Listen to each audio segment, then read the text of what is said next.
جب یہ بات بیوی کو پتا چلی تو اس نے بہت تماشا کیا. مجھے بھی لگا کہ شاید مجھ سے غلطی ہو گئی ہے.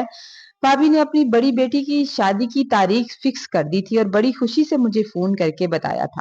میں نے کہا تھا شاید میں نہیں آ سکوں گا کیونکہ چھٹی لینا مشکل ہے. بھائی کہنے لگے کہ تمہاری کمی بہت محسوس ہوگی, میں تمہیں بہت مس کروں گا. میں نے کہا اچھا بھائی, میں دیکھوں گا, اگر مجھے چھٹی ملی تو ضرور آؤں گا. بھائی کو پیسوں کی ضرورت تھی مگر وہ مجھ سے بات کرتے ہوئے جھجک رہے تھے. اماں نے شکیلا سے بات کی کہ فرمان سے کہو کچھ پیسے بھیج دے, رحمان کو ضرورت ہے, وہ بھائی ہے تمہارا. شکیلا کہنے لگی اماں جی وہ کہاں, وہ کون سا پیسوں کی فیکٹری کھول کے بیٹھا ہے. جب آپ کا دل کرتا ہے فون کر دیتی ہیں, یا بھائی صاحب کا دل کرتا ہے تو بھائی صاحب کہہ دیتے ہیں. اب اس کے اپنے بھی بچے ہیں, اس کے بھی خرچے ہیں, چھوٹا بیٹا پیدا ہونے والا ہے, آپ پھر سے ایک پوتے کی دادی بننے والی ہیں, کچھ اپنے میرے بچوں کا بھی سوچیں. اماں خاموش ہو کر واپس آ گئی تھی. بھائی نے اماں کو منا کر کہا کہ آپ فرمان سے کوئی بات نہ کریں, اس کی بیوی صحیح کہہ رہی ہے, ان کے بھی تو خرچے ہیں. بھائی اپنی بیٹی نورین کی جیولری لے کر گھر آ رہے تھے کہ راستے میں ڈاکو پڑ گئے اور سارا زیور چھین لیا. گھر میں بہت پریشانی ہو گئی. بھائی نے مجھے فون کیا اور کہا کہ کچھ پیسوں کی ضرورت ہے, مجھے تم ادھار دے دو, جیسے میرے پاس ہوں گے میں چکا دوں گا. میں نے کہا بھائی آپ کہاں سے دیں گے, آپ کے اپنے خرچے تو پورے نہیں ہوتے, ادھار کا کیا چکائیں گے. ابا کا گھر میں نے آپ کو دے دیا, آپ سے ایک پیسہ نہیں لیا, اپنا گھر میں نے خود بنایا ہے. ابا کی دکان بھی آپ کے پاس ہے, اپنی شادی بھی میں نے خود کی ہے, آپ سے ایک پیسہ بھی خرچ کا نہیں لیا. کم از کم اپنے خرچے تو خود پورے کرے. میں خود یہاں نہیں رہنا چاہتا, اپنے بچوں کے پاس آ کر رہنا چاہتا ہوں. ساری جمع پونجی آپ کو دے دوں گا تو خود کاروبار کیسے کروں گا. بھائی خاموش ہو گئے. پھر اماں نے فون پکڑ لیا, کہنے لگی دے دے, وہ بڑا پریشان ہے, اسے سخت ضرورت ہے, ایسی باتیں نہ کر, دل دکھتا ہے ہمارا. میری اماں کو میں نے اپنے مسئلے اور خرچے بتانا شروع کر دیے, اور ساتھ یہ بھی کہہ دیا تھا اماں میں کون سا تیرا ستیلا بیٹا ہوں, تھوڑی فکر میری بھی کر لیا کر. میری باتیں سن کر اماں خاموش ہو گئی تھی اور کال بند کر دی تھی. اماں تو بھائی کے لیے 1 لاکھ مانگ رہی تھی, مگر میں نے اتنے چھوٹے دل کا تھا کہ میں نے نہیں بھیجا, اور بیٹے کی بائک کے لیے 2 لاکھ روپے بھیج دیے. اور جب میں بیٹے سے کہہ رہا تھا کہ میں تمہارے لیے تمہاری اماں کو 2 لاکھ بھیجے ہیں, میرا بیٹا جا کر 0 میٹر بائک لے لینا.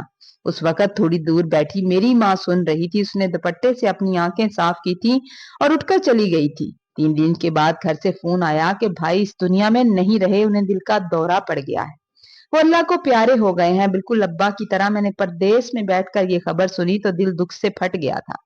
میں نے اماں کو فون کیا, اماں میں پیسے بھیجوں گا, میرے بھائی کی آخری رسومات اچھے سے کرنا, کسی چیز کی کمی نہیں چھوڑنا. تو میری ماں روتے ہوئے کہنے لگی اس کی زندگی میں تو اسے تھوڑے پیسے نہ دے سکا, اگر مرنے کے بعد اس کی قبر بھی پکی کرا دے گا تو کیا فائدہ. زندگی میں تو نے اس کی قدر نہیں کی, اب تیرے پیسوں کی ہمیں کوئی ضرورت نہیں ہے, جسے ضرورت تھی وہ چلا گیا. اماں نے فون کاٹ دیا. میں چھٹی لینے کی کوشش کر رہا تھا مگر چھٹی نہیں مل رہی تھی. بیوی کا فون آیا, وہ تسلی دینے لگی, کہنے لگی اس کی اتنی ہی لکھی تھی, اماں پریشان ہے اس لیے ایسی باتیں کر رہی ہیں, آپ فکر نہ کریں, سب ٹھیک ہو جائے گا, سب ٹھیک ہے یہاں پر. مگر مجھے سکون نہیں آ رہا تھا. بھائی کے جانے کے 15 دن بعد مجھے چھٹی مل گئی اور میں سیدھا بھائی کی قبر پر آ گیا تھا. میں ان کے پاؤں کی طرف بیٹھا تھا, کسی نے میرے کندھے پر ہاتھ رکھا. میں نے پلٹ کر دیکھا تو وہ میری ماں تھی. ماں نے ایک زور کا تھپڑ میرے منہ پر مارا اور کہنے لگی تو یہاں کیوں آیا ہے, کس منہ سے آیا ہے تو یہاں پر, اب قبر پر آ کر بتانا چاہتا ہے کہ تو اس کا سگا ہے. میں نے کہا ماں وہ میرا بھائی تھا. خواب, کہنے لگی خواب دیکھنے کی عمر میں خواب بیچے تھے اس نے تاکہ تیرے خواب پورے کر سکے, وہ تیرے خواب پورے کرتا رہا. کمینے تو کہتا ہے کہ پیسے مانگتا تھا تجھ سے. میری ماں رو رہی تھی, اس نے میرا گریبان پکڑ رکھا تھا. کہنے لگی خود کو یتیم نہ سمجھے, اس لیے تیرا باپ بن گیا تھا, وہ خود یتیم ہو گیا مگر تجھے نہیں ہونے دیا. اور تو کتنا بغیرت نکلا کہ باپ جیسے بھائی کو باتیں سناتا رہا. تیرا خون اتنا سفید ہو گیا, جب دفع ہو جائے شکل نہ دکھانا اپنی. اماں نے روتے ہوئے مجھے دھکا دیا. اسی لمحے مجھے لگا کہ میں بہت کیڑا انسان ہوں, میں اپنی بیوی کی باتوں میں کیوں آ گیا اور اپنے بھائی کی قربانیوں کو بھول گیا. میں نے ماں کے پاؤں پکڑ لیے, اماں خدا کے لیے مجھے معاف کر دے, غلطی ہو گئی مجھ سے. تو وہ نفرت سے منہ پھیر کر چلی گئی تھی. میں گھر آ گیا. بیوی کو دیکھ کر, بچوں کو دیکھ کر بھی میرا دل نہیں لگا. میرے دل میں ایک احساس سے جرم بیٹھ گیا تھا. میں بھائی کے گھر چلا گیا, وہاں بچیوں کو گلے لگا کر بہت رویا. بھابھی کے سر پر ہاتھ رکھا اور دل میں عہد کر لیا کہ آج سے میں ان کا باپ ہوں. جس طرح میرے بھائی نے مجھے یتیم نہیں ہونے دیا, میں بھی آج انہیں یتیم نہیں ہونے دوں گا. جو نقصان میں کر چکا تھا وہ میں بھر نہیں سکتا تھا. ہاں اپنے بھائی کے چھوڑے ہوئے ادھورے خواب پورے کر سکتا تھا، اس کے فرائض پورے کر سکتا تھا۔ میں نے دونوں بچیوں کی شادی کر دی، دونوں کو باپ جیسا پیار دیا ہے۔ جب تک جیوں گا یہ احساس مجھے جینے نہیں دے گا کہ میں نے مشکل وقت میں بھائی کو اکیلا چھوڑا تھا۔